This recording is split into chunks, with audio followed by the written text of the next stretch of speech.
Good morning, folks, and welcome on this Good Friday morning. Today, we're not going to do prayer and pastries as we usually do about this time. As you can see, I'm not live. This is a pre-recording because I have something slightly different for you. I need to give credit to the late Peter Marshall and his book, Mr. Jones, Meet the Master.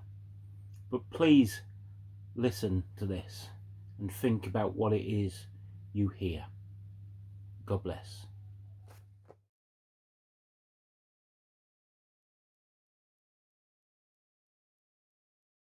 The morning sun had been up for some hours over the city of David. Already pilgrims and visitors were pouring in through the gates, mingling with merchants from the villages round about, with shepherds coming down from the hills, and the gnarled streets were crowded. There were the aged, stooped with years, muttering to themselves as they pushed through the throngs. And there were children playing in the streets, calling to each other in shrill voices. There were men and women too, carrying burdens, baskets of vegetables, casks of wine, water bags, and there were tradesmen with their tools.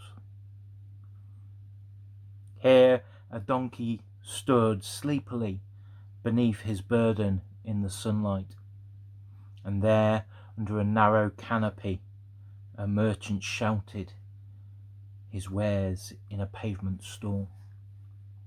It was not easy to make one's way through the crowd. It was especially difficult for a procession that had started out at the governor's palace. At its head rode a Roman centurion, disdainful and aloof. Scorn for the like of child or cripple who might get in his way. His lips curled with a line of contempt as he watched the shouting, jeering crowd. Before him went two legionnaires, clearing the crowd aside as best they could with curses and careless blows. The procession moved at a snail's pace. The soldiers tried to keep step, but it is evident that the centurion guards did not relish this routine task that came to them every now and again in the government of this troublesome province. The sunlight glanced off the spears and helmets of the soldiers. There was a rhythmic clanking of steel as their shields touched their belt buckles and the scabbards of their swords. Between the two files of soldiers staggered three condemned men, each carrying a heavy bar of wood with its crosspiece on which they were to be executed. It was hard to keep step, for the pace was slow, and the soldiers were impatient to get it over and done with. Left, right, left, right. Come on, we haven't got all day to spend. The crosses were heavy, however, and the first of the victims was at the point of collapse. He had been under severe strain for several days. Moreover, he had been scourged, lashed with a leather whip, in which there had been placed small lead pieces in the thongs. The carpenter followed them with his ladder and his nails, and they all moved forward out of the courtyard of Pilate's palace and made for one of the gates leading out of the city. The sun was hot. The sweat poured down the face of Jesus, and he swayed now and then underneath the weight of the cross. A depression had fallen on the soldiers, and they marched in silence as if reluctant. A group of women went with the procession, their face hid by their veils, but their grief, they could not hide that. Some of them were sobbing aloud, others were praying, others were moaning that deep grief that knows not what to say or what to do. Some of them had little children by the hand and kept saying over and over again, what harm had he done? Why should they put him to death? He healed my child, a touch of his hand, and this little one could see. Another mother would chime in, he brought my child back to life. She had all but died. What harm could there be in that? And so they wondered, and so they went. And there were men too who followed as closely as they could. Men who walked with the strange step of men to whom walking was not yet familiar. And others who still carried sticks in their hands, but who did not use them, as once they did, to tap their way through town and village and city. Men who had been blind, and now through habit carried their sticks, and now who were strangely blind again. But this time they were blinded by tears. Their lips were moving in prayer, and their hearts were heavy. But there was nothing they could do. Once, when the procession halted for a moment, Jesus turned and spoke to them. But they could not hear him for the shouting of the rabble. For most of the crowd, they hardly knew what was going on. They didn't understand. They had been caught up in the infection of mob spirit.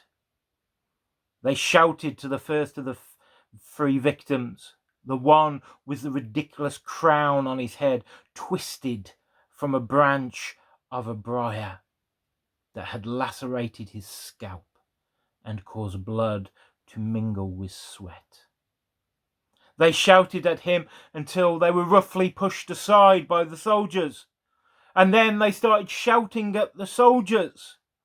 Some of the children joined in as well, encouraged by their elders, shouting as the procession went along that route, that way that will be ever known as the Via Dolorosa.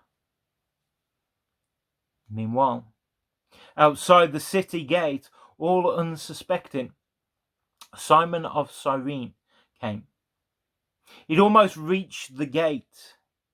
He had just arrived in Judea and was about to enter the holy city as a pilgrim for the festival. He had spent the night in a village nearby, and rising early this morning, he had bathed and dressed himself carefully with the tingling excitement, because soon, he'd be going into Jerusalem. And all the signs that had been described to him by all the exiles far from home, he would see with his own eyes. All the sounds of Jerusalem that seemed to be wafted across the miles, to be murmured by the waves of the sea, and to be sung by the wind as it moaned through the trees, he would hear with his own ears. And yet he had tried to remain calm. As he set out on the short walk that lay between him and the city, he was very thoughtful. He walked along the winding path that sometimes ran through the fields, sometimes along the tortuous course of a riverbed, sometimes wound up a jagged hillside to twist down again among giant boulders and huge rocks behind which highwaymen could easily hide. He walked along beside the tall rushes and through the divided crops. He could hear the sheep's bleating on the inhospitable hillside, while the morning sun climbed higher and higher and chased away the mists that had lain for rest upon the hilltops. Until now, they trailed down into the valleys like a tulle scarf thrown over a lady's shoulder. Already he could see ahead of him the domes of the temple against the gold of the sunrise. and he thought of his own city, Cyrene, looking down from the elevation over the waters of the Mediterranean. And as he neared the city gate, he began to hear shouting that grew louder and louder. And there seemed to Simon to be some sort of beat or rhythm to it, a sort of chant that he thought sounded like crucify, crucify, crucify. And there they met, right at the city gate, Simon of Cyrene and the crowd. He found that the procession was headed by some Roman soldiers. He could recognize them anywhere. He knew a legionnaire when he saw one. The insignia on their shields and their uniforms. He could not be mistaken. It was an official procession.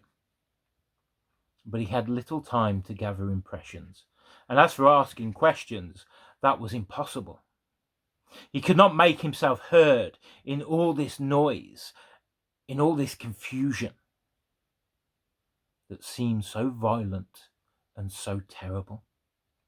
There was a sinister, throbbing malice in the atmosphere, and Simon shuddered.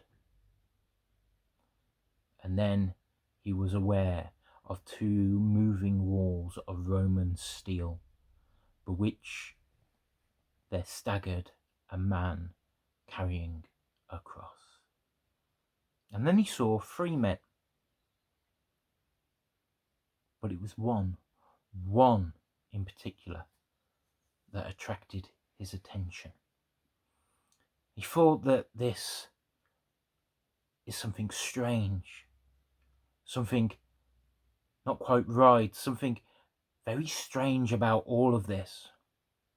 But before he could understand it, he was caught up in the procession and swept out through the gate again. He was excited, afraid, and helpless. He was puzzled and ill at ease. He scanned face after face, quickly hoping for some light of welcome, some word of explanation, some smile, some friendliness, but he found none. The whole atmosphere was drama and cruelty. The horror of it all crept over him like a clammy mist, and he shivered. He had been captured by the procession, stumbling along, tightly wedged in the very heart of it, walking along beside the 3 men who staggered under the weight of those heavy wooden crosses, on which Simon knew they would soon be put to death. Each man was bent beneath the burden that he carried. Perspiration dripped from each drawn face. But that one to which he had been so attracted, that one that seemed so strangely appealing, it was a face that arrested him. And Simon felt his gaze return again and again to that one face. He noticed that blood was trickling down from the wounds in his brow, and then he saw what caused it. A twig of a briar, twisted round in the shape of a crown and pushed down on the forehead. But it was his eyes.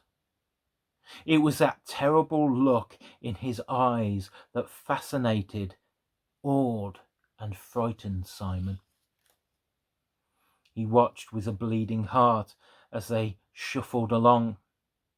Oh, the look in those eyes. Simon could see nothing else. As he walked, everything else was forgotten. The feast, the celebration, the temple, his mission, his friends, all that he was going to do, all the errands that he was going to accomplish, everything was forgotten as he watched this man carry the cross. And then the man looked up.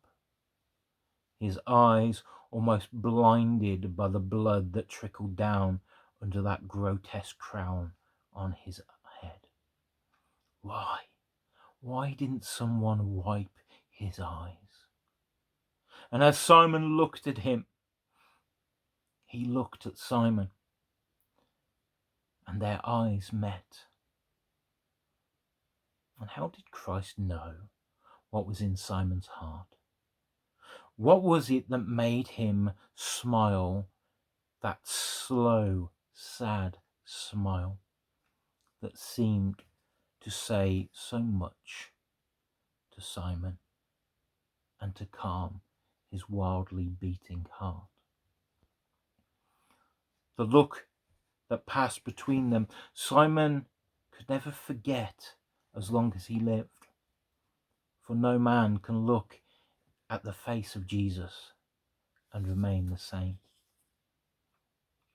Again, just as these two looked at each other, the man with the cross stumbled, and the soldiers, moved more by impatience than by pity, seeing that the Nazarene was almost too exhausted to carry his cross any further, laid their hands upon Simon and forced him to lift it up.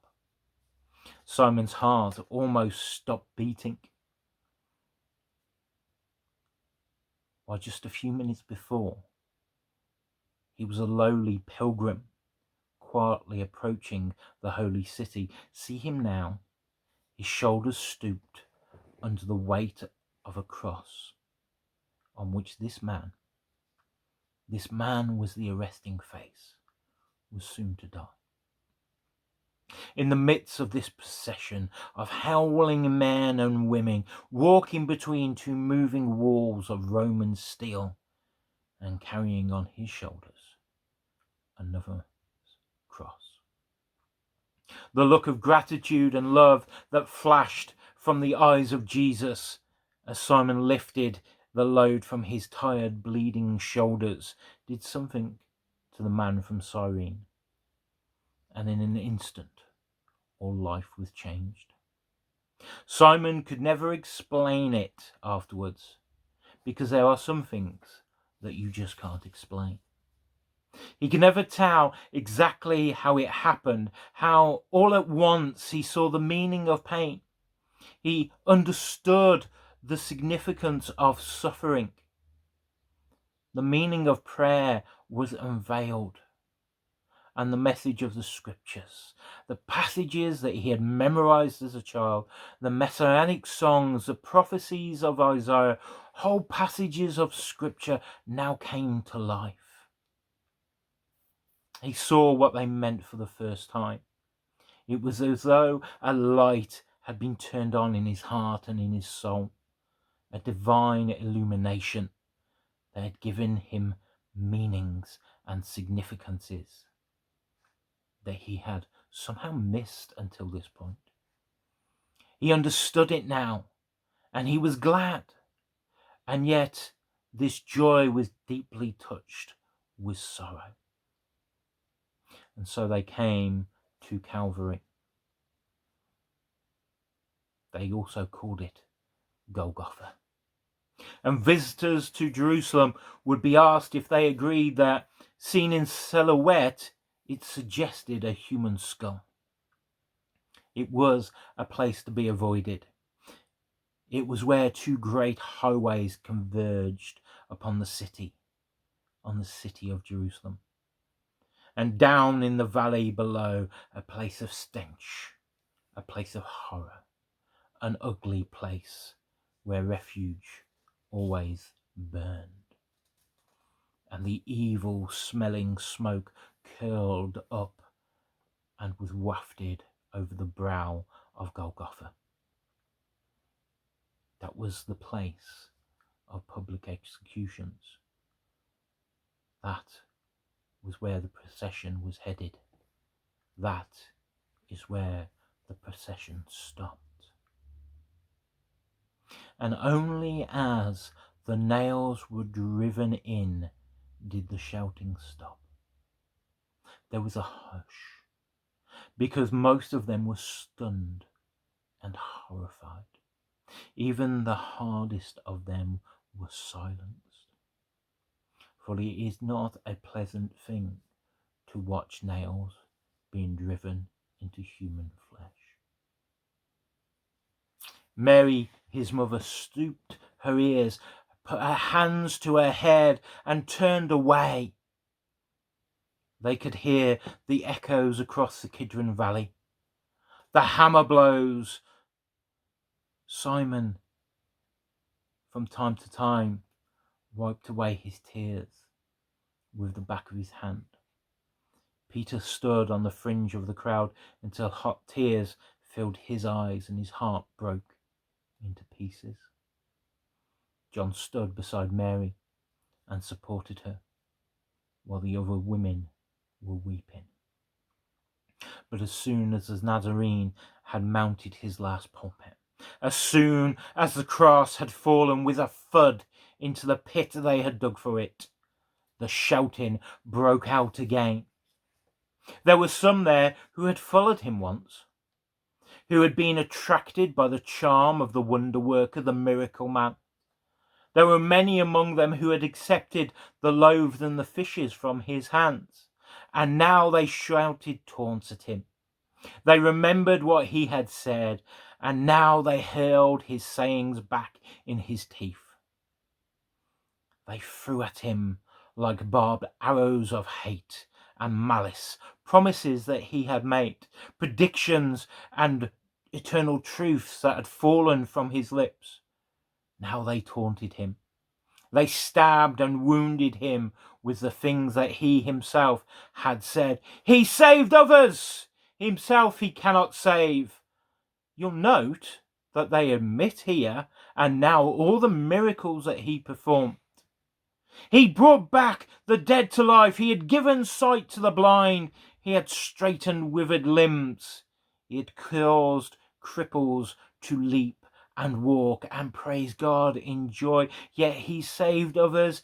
He cannot save himself. Miracle man, come down from the cross. We'll believe. Come on down. One more miracle, the greatest of them all.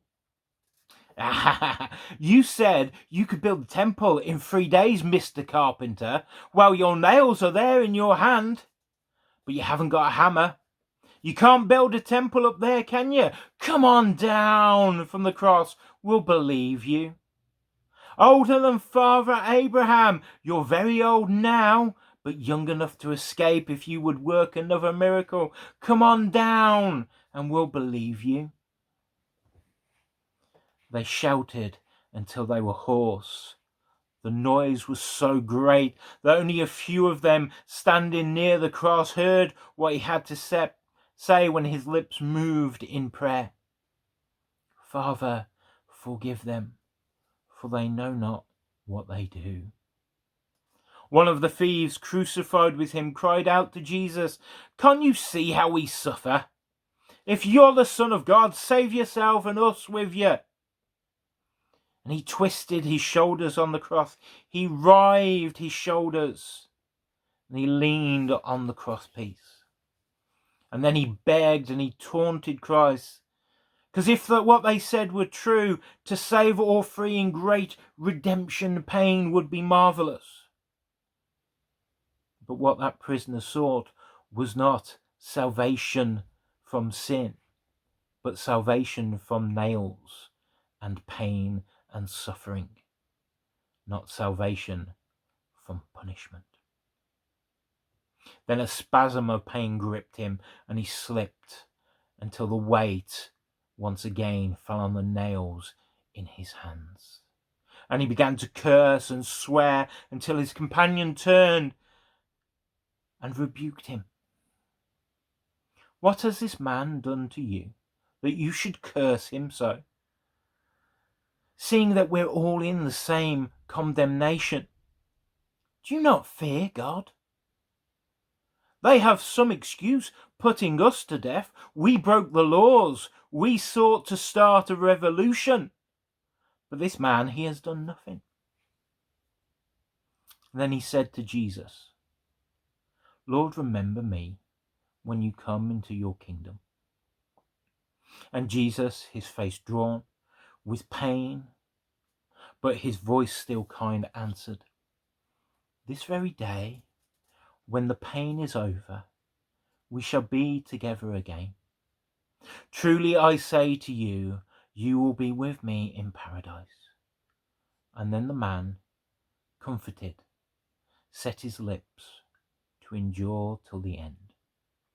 The sun rose higher and higher. Time oozed out like the blood that dripped from the cross. Jesus opened his eyes and saw his mother standing there, and John beside him. He called out the name of John, who came closer. Jesus said to him, "You'll take care of her, John." And John, choked with tears, put his arm around the shoulder of Mary. And then Jesus looked to his mother and said, He will be your son."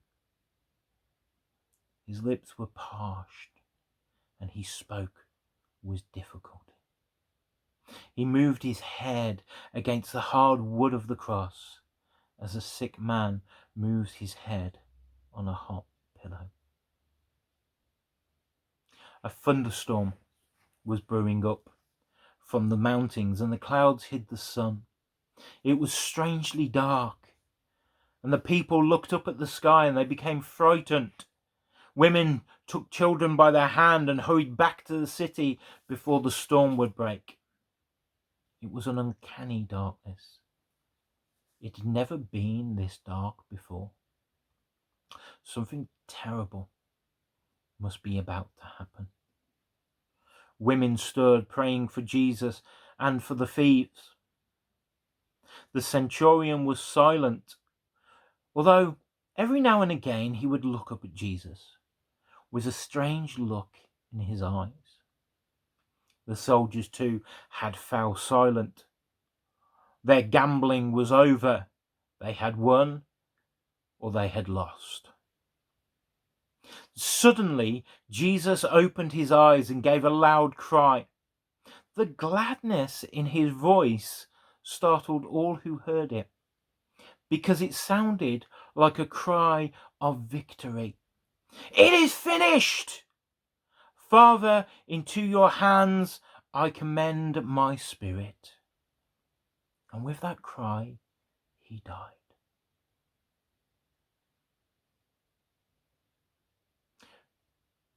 We were all there that day on the top of that hill. The friends of Jesus and his enemies were there.